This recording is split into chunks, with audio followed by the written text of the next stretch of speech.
Met Police slammed for partygate intervention. For encouraging Sue Gray to restrict the disclosure of her inquiry into accusations of lockdown-breaking parties in Number 10, Scotland Yard has been slammed by legal experts and Tories.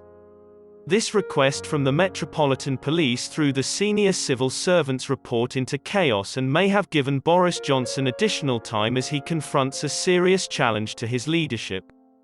Because of these limitations on Cabinet Office's report, the police believe that our probe will be weakened or delayed indefinitely. Former DPP Ken Macdonald called the action disproportionate in light of the strong public interest in the report's rapid release. Lord Gale, who was one of the Tories to demand resignation, condemned it as a charade that might gain additional time for the lame duck PM.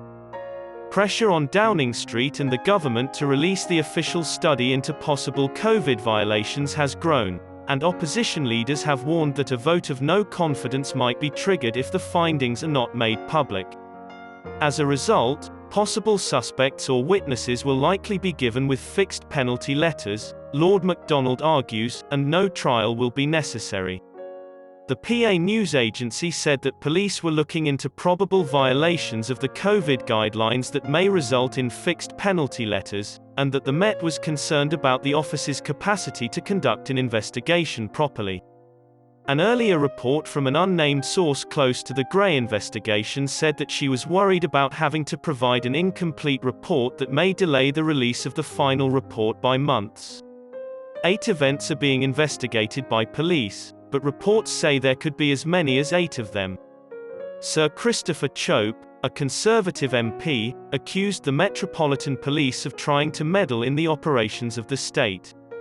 In a cautious reaction, Labour leader Sir Keir Starmer called for the complete report to be released as quickly as possible, but acknowledged that any concerns of discrimination must be sorted through. After losing her husband to an illness caused by coronavirus, Fran Hall accuses the Met of abandoning grieving people while the Grey probe devolves into a circus. Scottish National Party, SNP, Westminster leader Ian Blackford demanded that the report be made public in its whole and without editing as soon as possible.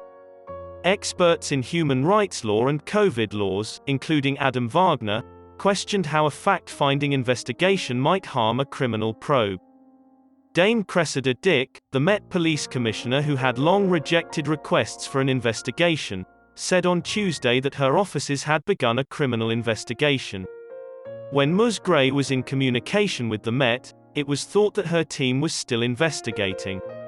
However, it is understood that more than 7 Conservative MPs have secretly written to the chairman of the 1922 committee, requesting Johnson's resignation. As soon as Sir Graham Brady receives 54 letters, which represents 15% of all Tory MPs, a vote of no confidence is triggered. After that, he'd have to get the approval from half of the party's MPs to remain in the Oval Office.